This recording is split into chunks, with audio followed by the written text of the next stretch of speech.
All right, perfect. All right, so there we go. All right, let's see who comes on. All right, so hi, this is Bob with Titan Tiny Homes. It's 9 o'clock Central Standard Time. My YouTube stuff tells me that this is a better time to do a YouTube live, so I wanted to get on here. I have to be kind of quiet. My family's sleeping, or my kids are anyway. So I wanted to just come on and do a question and answer session with you guys late at night and see what kind of conversation we can get going this evening. So I'm here. Any questions you have, just start populating them in the side, and I will start answering them. A couple of follow-up things, housekeeping sort of items. Things are going really well with the venue for the Chicago Tiny House Show that we will be putting on Mother's Day weekend.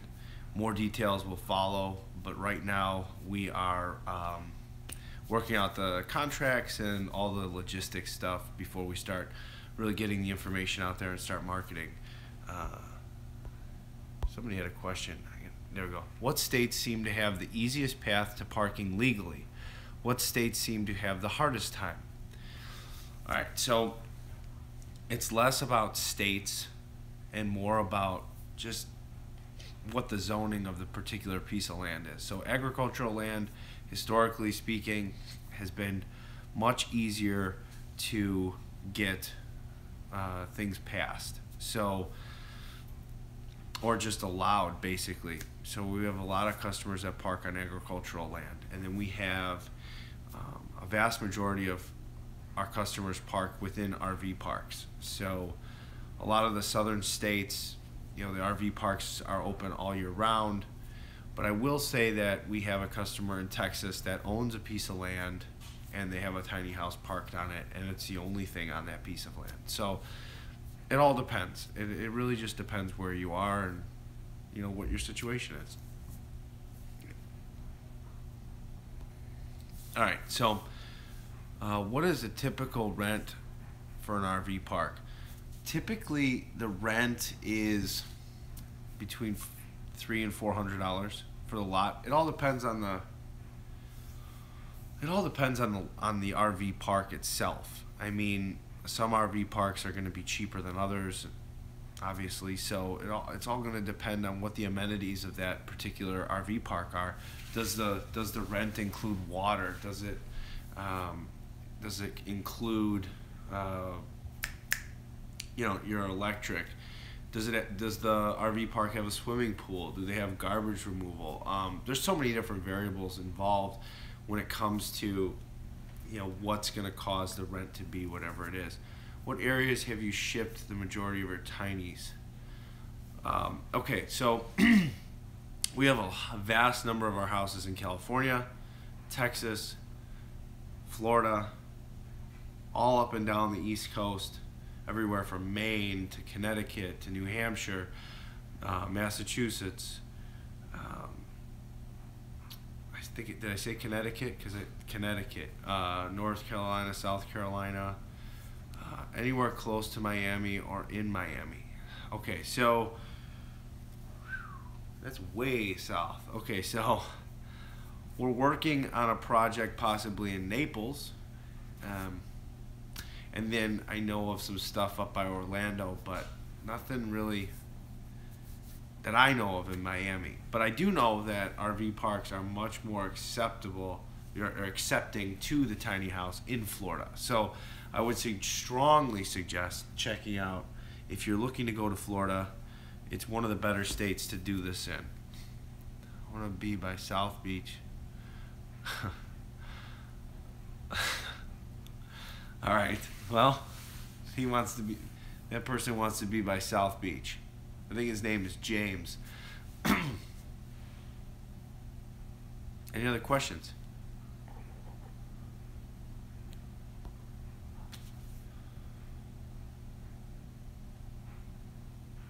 Okay, so currently we got We'll have a Facebook Live tomorrow morning. What's the vision of 2018? To wake up and go to work.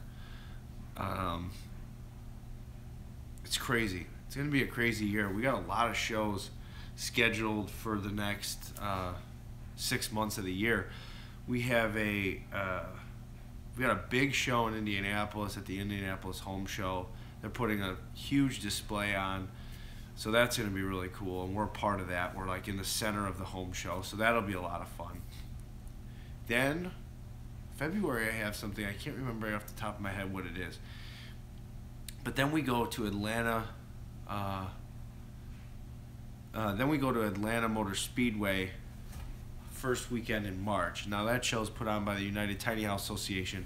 That's a really cool show. And if you're in the Atlanta area, you're not going to want to miss that. It's going to be a really, really cool show. It's going to be at the Atlanta Motor Speedway, and the tiny houses are going to be within the arena. So that's something you're definitely not going to want to miss. Then we hyperdrive into April. We are going to be at Bristol Motor Speedway in Tennessee. That's a cool weekend too. So the first weekend of that is going to be a tiny house show, and then the second half is actually going to be it's the race weekend. So you can rent a tiny house and stay on the property and hang out. So you'll be able to rent a tiny house for race weekend. So that'll be a lot of fun. Then we come into May, and we'll be right back here in Chicago. So, and that's our show. That's going to be the show that I'm putting on. So I'm really excited about that. And that's what I'm going to spend a lot of my focus on. I would say the vision for 2018 in a whole is going to be to continue to lead the charge on zoning and be a resource for all those people out there that want to take things to the next level and start working out those zoning issues, and use Titan Tiny Homes as a resource. And we can help by showing up to the meetings. We can help by promoting for petitions and bringing people out to your different events, whether it's testifying in front of City Hall or going in front of a zoning board. Whatever resources you need, just come to us and we can help you. I mean, it's not a problem at all. I mean, we're more than happy to. And if I'm available, I will definitely do my best to be at whatever zoning meeting you need me at. And if I can't be there, I'll definitely take a phone call and help you in any way that I possibly can. So that's really the vision for 2018, is just to be an absolute resource for the tiny house movement, but more in particular the zoning movement, and help all those that need help with the zoning. All right, let's take some more questions here. So, how many people go to these shows on average? So these shows on average bring anywhere from 40 to 60,000 people. It's absolutely incredible. So the show that's going to be in Atlanta, that's going to be put on by a good friend of mine, John Kernahan. He's going to kill it. He always brings out a ton of people, and if there's anybody to be a role model of how to do these tiny house shows, he is a showman of showmen. I mean, he does such a phenomenal job. I'm proud to call him my friend. And he does a really good job with the shows, and I've learned a lot over the last year of just being around him and how he markets and how he puts on the shows, and just how he treats people is just phenomenal. He's a really good dude, and so you're not going to want to miss that Atlanta Motor Speedway show. Bristol Motor Speedway is going to be a really good show too. That's put on by a friend of mine, Maggie Daniels, who owns, she's a founder of tryitiny.com, and that's another really good resource for finding land, and also for maybe trying out a tiny house for the first time. You know, tryitiny.com is a really good resource to just figure things out. Okay, and then our show in Chicago in May is going to be a lot of fun. We're anticipating about 30 to 40,000 people. We'll see who shows up, but I think a lot of people are going to show up because it's right on the train line. So you can literally take the train from Union Station 30 minutes west, find yourselves in a place called Schaumburg, Illinois, and the train will drop you off right in the parking lot of the venue that we're having the tiny house show. And also, moms are free, and those under 3. So if you didn't catch that, I'll say it in reverse. So anybody under 3, and if you're a mom, you get in the show for free for 1 day. Any day out of the 3 days that we're having the show, if you're a mom and you have kids and they're under 3, they're also free. So any day throughout the 3 days, you're more than welcome to show up. So, but you got to bring your kids because we got to know you're a mom. Or grab somebody else's kid from down the street and say you're a mom. I don't know. Anyways, all I'm saying is we look forward to doing a really good and really fun, spectacular Mother's Day event. All right, so let's get some more questions. Let's see here. How do you combat condensation in your lofts, especially in the winter? So our AC units are also a heater, so they're a heat pump unit, and they have a dehumidifier in them themselves, so they combat the humidity on their own. And then we install a bath fan in every one of our units now.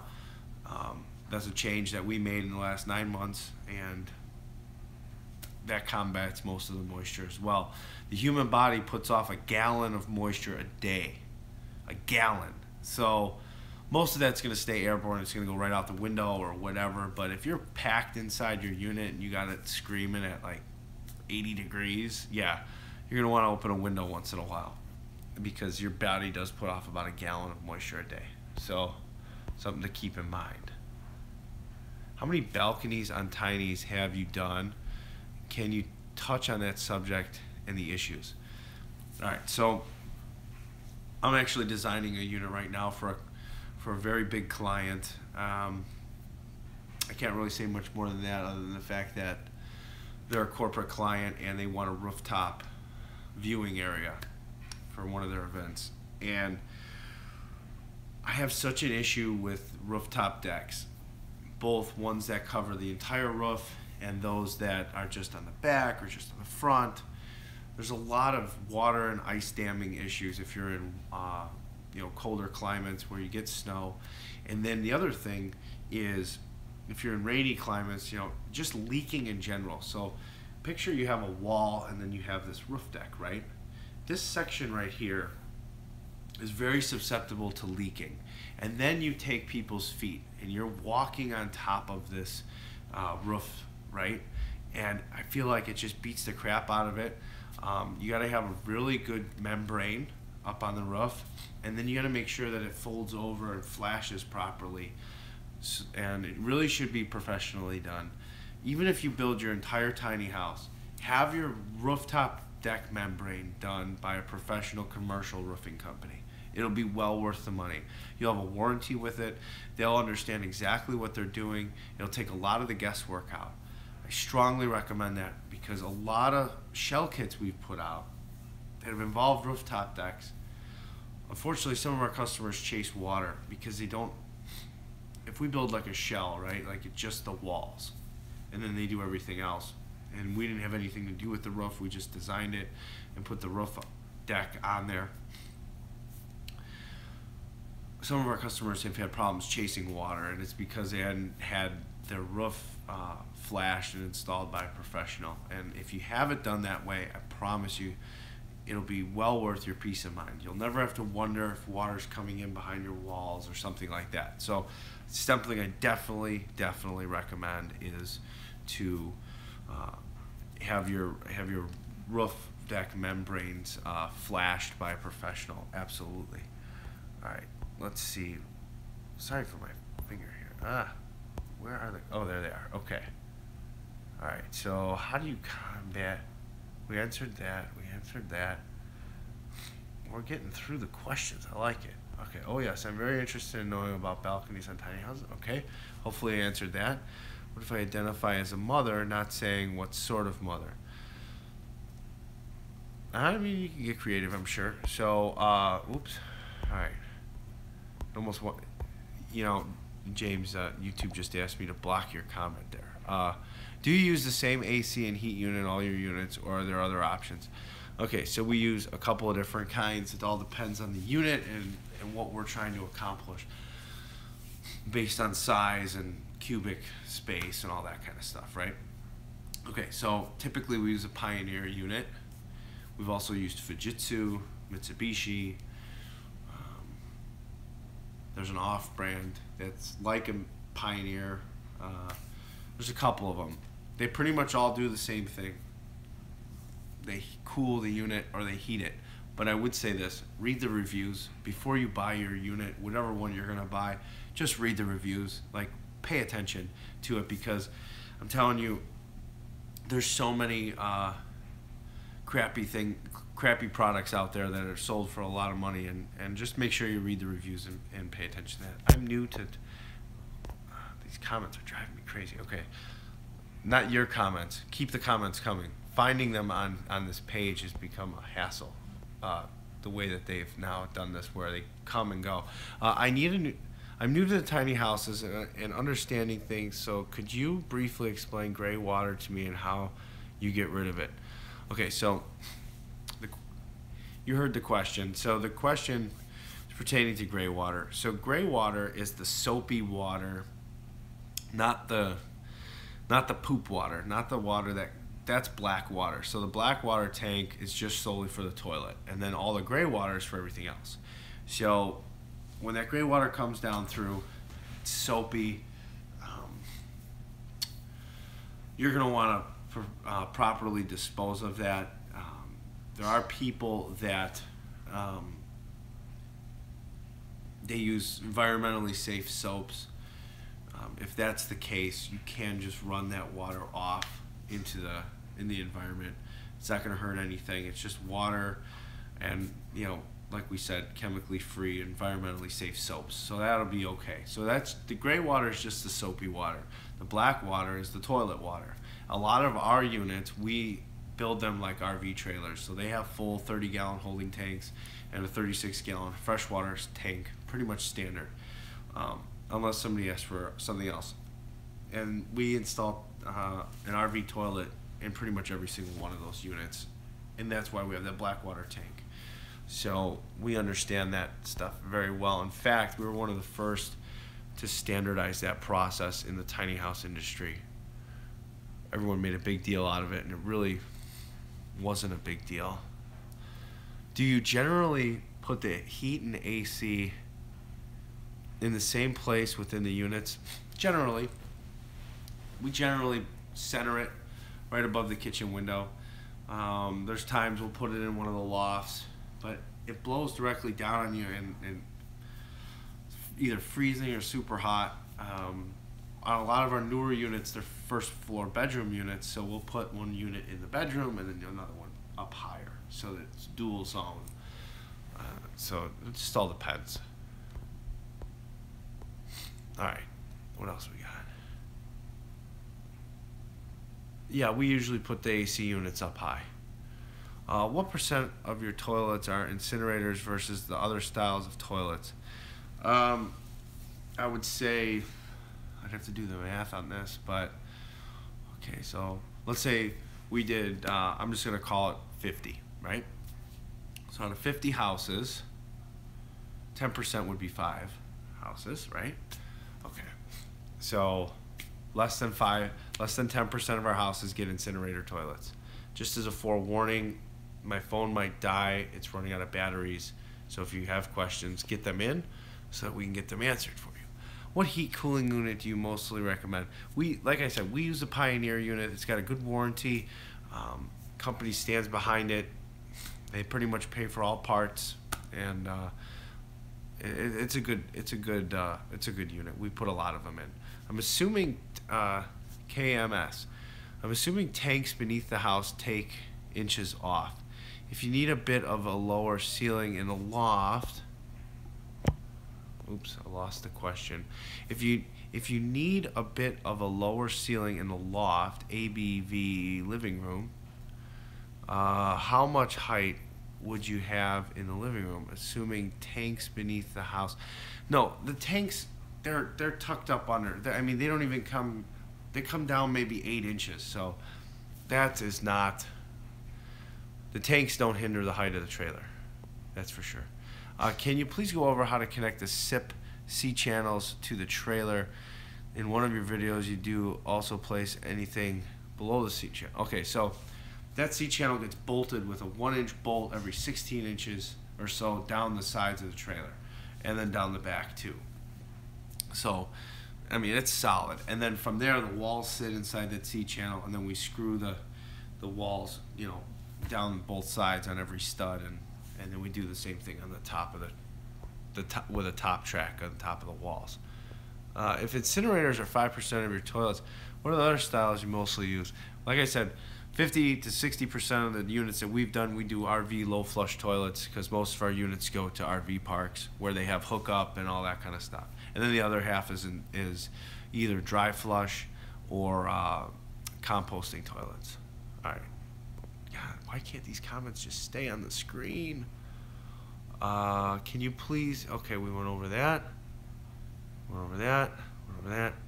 I mean, higher ceiling in the loft. So our ceilings in the loft are about 4 feet. So I don't know. The interior wall height is about 10 feet, 7.5 inches down the center of the trailer. So we typically do like 6 feet below. So there's about 4 feet in the lofts. How tall is the ceiling under your loft? Yeah, about 6'4". 6'4". 6'4", 6'6", just depends. In the bathrooms, we do 7 feet, because the steam tends to linger about, you know, this much, and the higher the ceilings, the better. Can you countersink a bed in the loft so it's not sticking up full 12 inches or whatever? Yeah, so we can countersink the bed. The only thing is that the thickness of the loft is going to get bigger, which is fine, because then you can have storage around it, right? So it's just you know, choose your weapon wisely. So if we sink the mattress, then you're gonna end up with like storage cubbies all around the bed, or you're just gonna have this really super thick floor, because we still have to support the bed itself. I think the last question that I just saw, if you see this on my end, the comments, they pop in and pop out, so I have to hit the screen every single time. So I apologize if I'm bouncing around. How wide is your trailer deck? So we've got 4 different widths of trailer decks. So we have the traditional 8.5, which is actually 8 feet wide, and then we have a 10-foot, 11.5, and then a 14.5. So it all depends on what you're looking for. And the 8-foot trailer obviously doesn't have any special moving permits, wide load, stuff like that. The other one does. Oh yes, my stocking, it's not going to have coal in it. Thank you. Somebody asked if I've been good this year for Christmas. Yes. So my stocking is the one middle, the green one, and it. Thank you. I'm in Vegas, so I can never catch you live. I appreciate the question and answer.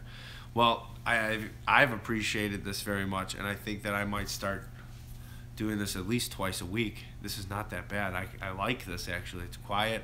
It's a much more dynamic group of people, that's for sure. So I appreciate your interaction as well. So I think I might start doing this a lot more often. I'll definitely give as much warning as possible. But why don't we stick to this? So it's 9:30 right now, my time. Why don't we do this? It's Thursday night, right? Yeah, it's Thursday. So for sure, every Thursday night, let's do this fireside chat. I'll even maybe turn on a fire one of these nights. So we'll do, we can do that. Thursday night fireside chat, 9 o'clock right here, same time, same place. But tomorrow, we're going to have a little Christmas party. I'm probably going to do a YouTube live a lot earlier in the day tomorrow. It's probably going to be, I don't know, around 1 o'clock. Thank you for your questions. It really helps. Lexi, no problem. Like I said, you can come back here anytime and watch these videos from start to finish. Next time, talk about fireplaces and stoves and tiny. Don't put fireplaces inside your tiny house. How's that? How's that? Just don't put them in. It's too small of a space. Put a fire outside. Go to a campground, build a fire outside. You don't need to pump a bunch of carbon monoxide into the house. Here's the problem. Okay, let me just answer this. Let me rant for a minute about fireplaces, since somebody brought up fireplaces. All right, so you have this fireplace, okay? Let's say it's like one of the small pellet stoves or whatever. It's like 16 by 16, right? All right, I get it. I don't need a bunch of people jumping on right now telling me how efficient they are. I know how efficient they are. I sat next to a guy who sold them all weekend long at a show. I learned everything there is to know about pellet stoves and all that kind of stuff. So, I'll just say this. They need so much damn space on each side of that stove and behind it for safety purposes so that the heat doesn't make the unit go up in flames. And then you still need like heat shields and things like that around tight corners. They become so cumbersome inside the house that you might as well just take that wood burning stove and just set it in the center of the house, because you need, I'm being dramatic, but you get the point. They take up a ton of room that isn't even room, it's just wasted air. Buy a Dickinson if you want a little flame, or go to a campground and start a fire outside. It's just a lot easier. That's my little rant on fireplaces. We are, though, on the contrary, and maybe this is what's fueling my frustration. We are actually in our shop putting a fireplace inside a tiny house at this right moment. There's one on our assembly floor that we're actually installing a fireplace. So that's why I have this frustration, because the space constraints are ridiculous. All right, with respect to how wide is your trailer, how many inches do you have left from 8.5 when you're done with the SIP? So you have a platform that's 8 feet wide. So after the SIP panels go in, the interior dimension is gonna be about 7'4". It's like 88.5 inches or 89. It's right there. So that's the best way to answer that. So the actual platform of the trailer, so you actually have 3 inches of fender hanging out on each side of the house. Now that's to make sure that your siding and everything stacks up and trims out nicely and doesn't have to fall off the deep end and overhang the fender. That's how we design the trailers. If you want a wider deck, we can definitely do that. I would advise against it just because of the way that the fender sits. So if this is my fender, this is going to be my little fender today. Typically we want like this much space. That way when we put the siding on and everything and we start running out this way, we never reach the edge of the fender. And it adds for a nice clean transition. When people maximize it out for that like 2-3 inches, it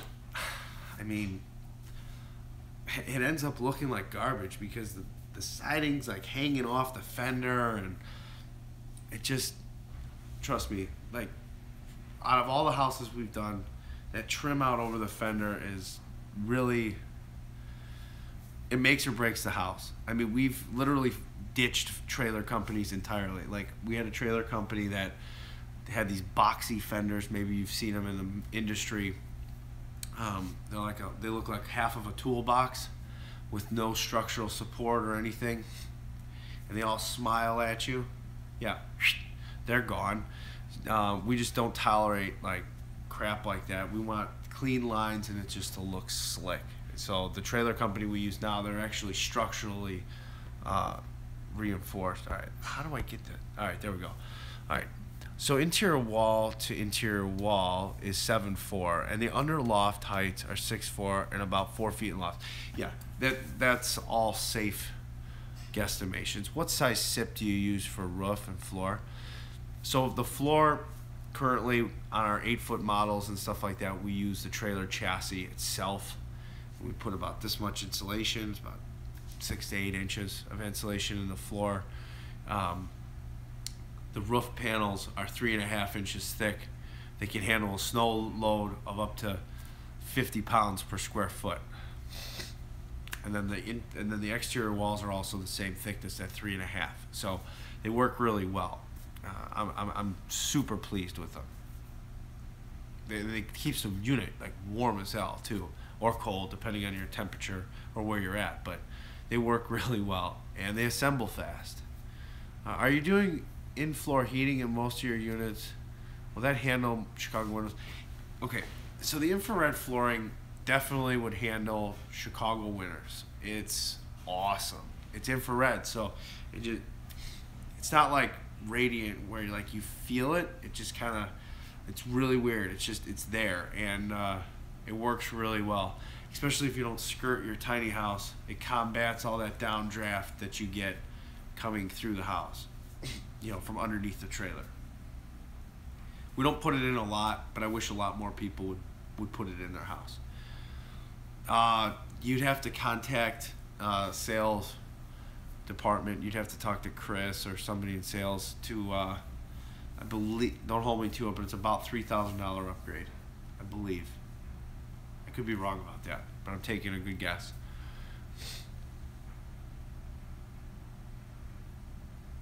Okay, I think we're out of questions. I mean to run the floor heat electric bill wise. Typically, like, okay, so half coverage is going to be a 4-foot wide runner. Okay, so George, I'll answer your question in a second. Just hold on one second. So we have two different phases for the floor heat. Typically, the half 50% coverage is going to be a floor runner.